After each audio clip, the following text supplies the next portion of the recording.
But on the issue of race, on the treatment of African Americans specifically, even being terrible at what they're doing has still proven to be disastrous for our country. And it is, in part, the posturing and the messaging and the racist vibes from the White House and the president. That is stuff that validates and excites the worst bigots in the country, and that is consequential. But it's more than that, too. We are now about 16 months into what has been from day one a concerted and intense targeting of black Americans, specifically by this president and by this administration. On his first full day in office, he proclaims war on diversity efforts, not only in government, but in any institution in the country over which he can exert leverage, everything from schools and universities to law firms to private businesses of every stripe. He then immediately started firing some of the highest profile black public officials in the whole U.S. government, seemingly regardless of any other thing about them. I mean, right away, we get the firing of the chairman of the Joint Chiefs of Staff, Charles C.Q. Brown. We get the firing of the Librarian of Congress, Carla Hayden. And then it's Gwynne Wilcox from the National Labor Relations Board. And then it's Robert Primus, the chair of the Surface Transportation Board. And then it's Alvin Brown from the NTSB. And then it's Peggy Carr, the head of the National Center for Education Statistics. And then it's Willie Phillips from FERC, from the Federal Energy Regulatory Commission. And then it's Lisa Cook from the Federal Reserve Board of Governors, and on and on and on. When Trump and his top political donor, Elon Musk, then started just lopping off huge swaths of the federal government to disastrous practical effect, the largest and most egregious cuts targeted federal agencies that employed a disproportionate number of black employees. Reporter Erica Green wrote about this a few months ago for The Times, noting that nothing had moved backwards in the federal government for black Americans this quickly or this far in over 100 years. Since Woodrow Wilson came in 1912 and resegregated the federal workforce. Quote, black employees were fired or demoted to lower-level jobs, relegated to separate and inferior lunchrooms and other facilities, and accused of making white women feel unsafe. Those who remained were humiliated. A black worker in the Postal Service was surrounded by screens, so white workers would not have to look at him. Another employee had a cage built around him to separate him from his white counterparts. A clerk in the Treasury Secretary's office was assigned to rewrite all correspondence to address black employees by their first names. The way Trump addressed the Librarian of Congress, Carla Hayden, by her first name when he crowed publicly about firing her for no reason.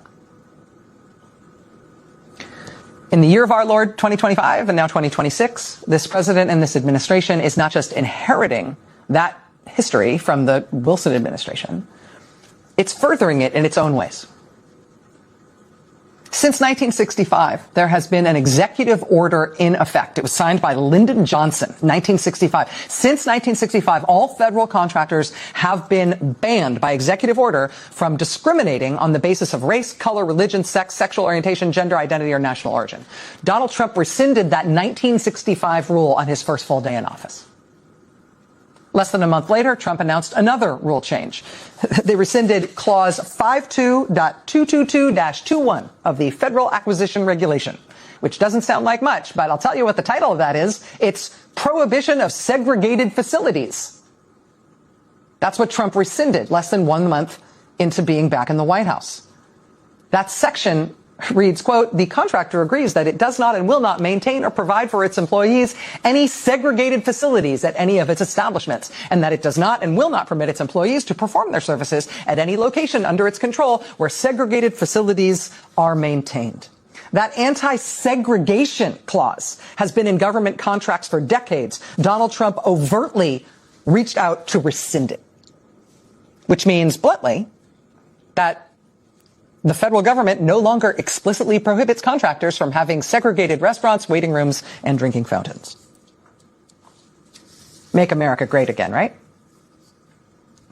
Recently fired and sidelined employees in the Department of Housing and Urban Development have started sounding the alarm that the Trump administration is no longer, just bluntly no longer enforcing a federal law known as the Fair Housing Act. Fair Housing Act, another pillar of the civil rights movements and its achievements. The Fair Housing Act dates to 1968. It says you can't refuse to rent to someone or refuse to sell a house to someone on account of their race or their color or religion or national origin or any other factor against which we're supposed to be protected from discrimination. According to current and former employees of the Department of Housing and Urban Development under Donald Trump, they have dropped enforcement of the Federal Housing Act. In Trump's first year back in office, black unemployment spiked in this country from 6.2% all the way up to 7.5%, making it the highest of all racial groups.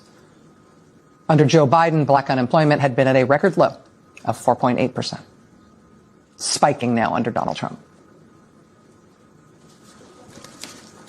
The Trump administration, generally speaking, is bad at its work. It is bad at what it sets its mind to in all sorts of ways. But black Americans, African Americans, have been targeted by this administration in a concerted way that has nevertheless been devastating, even though the Trump administration isn't good at anything they set their mind to. And that was all before the conservative majority on the U.S. Supreme Court, including all of Trump's appointees, voted to effectively end the Voting Rights Act a few days ago. As soon as the court said they would take up that case, people started mapping the worst case scenario for what Trump and the Republicans would do, particularly in the South, if the court gutted the Voting Rights Act of 1965, the crowning achievement of the civil rights movement. And the before and after looks like the snapback after the end of Reconstruction, after the Civil War. I mean, look at the state of Louisiana there. A third of the population of Louisiana is black. Louisiana's Republican governor canceled congressional elections that are already underway in that state to rush through new maps that will presumably make sure that even though 1/3 of the population of that state is black, there will be no black representation in Congress for Louisiana at all. South Carolina, 1/4 of the population is black. They have one majority-minority district represented by an African-American Democrat, Jim Clyburn. They are going to try to get rid of that one black district so that South Carolina is all white, all Republican in representation, while 1/4 of the people who live in that state are black. In Tennessee, 1 in 6 residents is black. Republicans now want to make sure all 9 congressional seats in Tennessee are white. All 9 of them. They want it to be 9 to nothing, white and Republican, when 1 in 6 people in that state is black. In her dissent from the majority ruling, Justice Elena Kagan said it will likely cause the largest reduction to minority representation since the end of Reconstruction. She probably didn't need to use the word likely there. The war on black Americans that is being waged by this president and this Republican Party is one of the only things they have put their mind to in this past year that they've actually done pretty well at. A comprehensive attack on black public officials and black public power. A comprehensive attack on black public officials in the federal government, black employees in the federal government, black representatives in Congress, and now all around the country, where everywhere Republicans are in charge, they are scrambling to make sure that black public officials can no longer hold office.